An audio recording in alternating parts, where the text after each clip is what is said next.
Musical Mountie. Some campers in the Crow's Nest Pass thought they were going to get fined for rocking it out. Instead, they got a jam session. And the Southern Alberta Summer Games kick off in Raymond.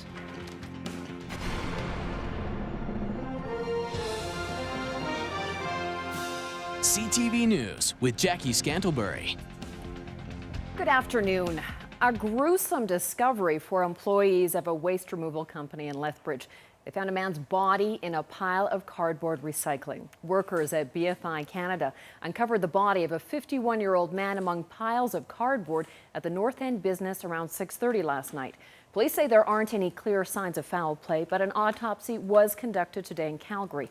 Autopsy results have not been released, and neither has the man's name. Police tell us he does not have a fixed address. And Lethbridge Regional Police have now laid charges in a North Lethbridge crash that sent one person to hospital. Just before noon yesterday, the driver of an SUV had to be pulled from his cab by fire and DMS and then taken to hospital with non-life-threatening injuries. The SUV collided with a half-ton truck that flipped over and landed on its roof. Construction equipment from the truck was spread all over the street. The collision happened in an industrial area at the intersection of 36th Street and 6th Avenue North. 59-year-old Henry Boschman is charged with failing to yield at a stop sign. Well, a group of campers near the Crow's Nest Pass had an unusual run-in with the law. They were having an afternoon jam session in the woods when an officer showed up, and as CTV's Daryl Rummel reports, he more than politely asked them to change their tune. Was it quiet here last night? When Constable Doug Sokolowski arrived at their campsite on Saturday afternoon, they assumed the worst. When he pulled up, everyone was sort of like, oh no, we're probably in trouble for something, right? Surely their guitar was too loud, their drums disruptive, certainly deserving of the noise violation they were about to receive, but instead of issuing a ticket, He just picked up the guitar, asked my buddy if he could play, picked it up and started playing for a couple minutes. the constable gave the campers a lesson, all right. First, a lesson on guitar, then on drums. But apparently we didn't do anything wrong then. Grabbed my camera just in time for him to step onto the drums and rock out pretty hard. It was cool. It's gonna be on YouTube right away? Yep. As soon as we get an internet connection. That's exactly what Sean Sahlberg did. In just 2 days, over 192,000 people have seen the coolest cop ever playing drums in the woods. I expected it to get a little bit of attention because it's a cool video, but not as much as it has. The coolest thing I've ever done camping, I'd have to say. Matt Babin wasn't sure what to expect when the officer joined him for an impromptu jam session. He was pretty good though, I thought. He just had some beats. Sokolowski is currently enjoying his own vacation in BC. He says it's unusual to see drums in the woods, so he was simply investigating. I asked the guitar player if he wanted to do a little jam, so we just I played a beat, he played something, and then next thing you know, they were recording it. It was kind of an unexpected thing, but a good bunch of kids. It was just stopping in to say hi, and it just evolved into something like that. I can't wait to retire. Retire long and be a citizen again.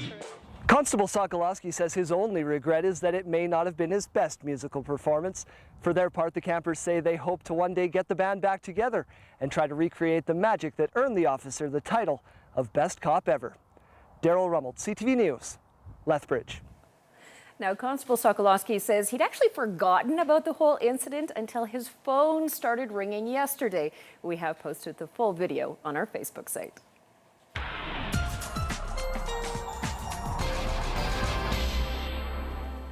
Bring on the slushies and those popsicles. Here comes the heat wave, Dory Rossiter.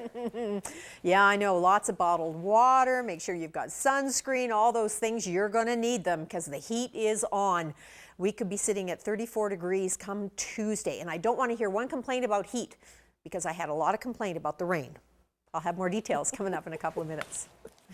No complaining here, Dory. No complaining.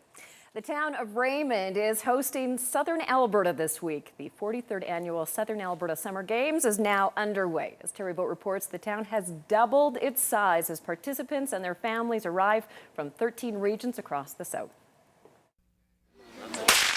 The Southern Alberta Summer Games are off to a good start. Perfect weather for the nearly 2,000 competitors who are participating in sports and cultural events over an action-packed 4 days. It's huge. I think a lot of people don't realize the impact to our community, how many athletes, and then all the people that they bring with them. That's a lot of people. Our community has literally doubled in size, and the spin-off effect to our local businesses is very significant. The games have literally something for all ages, with participants ranging from 6 to 80 years of age. For Alex Hershey and her children, the games have become a tradition. This will be their 3rd annual. Yeah, we come home early from holidays to participate, and it's a choice we make with our family that it's important to the kids, and we'll do it. I just like it because I can always play with my friends, because so say if one of my friends isn't as good as me or something, they won't make the team that I'm on, but then I can play with them in this because there's no tryouts. So yeah, it's fun. It's kind of an honor to get to play for Cardston to try to win the South Zone. We did a lot of passing to get that goal. The Southern Alberta Games were created so all communities, whatever their size, have an opportunity to become involved in a meaningful sports program, one with a focus on mass participation, social involvement, and fair play. It's a great boost to the residents to have all the visitors coming to town. It gives us a good opportunity to showcase the things that we do and the things that we do very well. For Raymond, these games are an opportunity to show off their town's spirit, but some of the benefits will continue long after the participants and their families have gone home. It's the beach volleyball court. I know one of these will be left after the games for future use, and they've upgraded a lot of the facilities in town. The tennis courts were recently upgraded and so forth. And after more than a year of planning and working to get the community ready, local organizers say it's exciting to see it's finally all come together. Terry Vogt, CTV News, Raymond.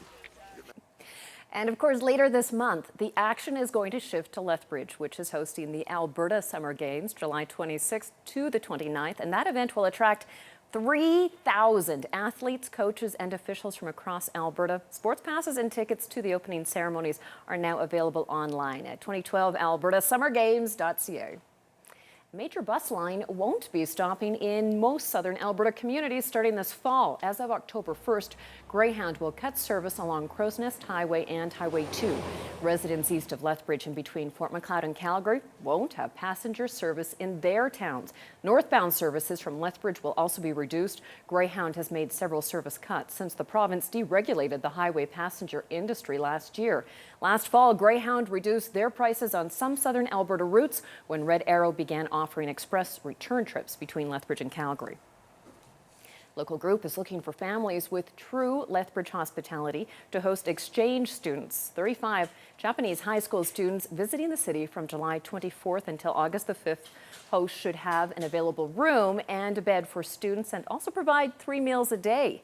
The students will attend English classes during the weekdays but are interested in learning about local culture in their downtime. Evenings and weekends are their time to spend with the family, just showing them what life is like for Canadian family. So they can take them grocery shopping, play a game, watch TV, go for a walk, whatever your family would normally do, that's what they're here to experience. Organizers say the exchange goes 2 ways, and families and students usually keep in touch for years. If you're interested, you can call 403-892-1992.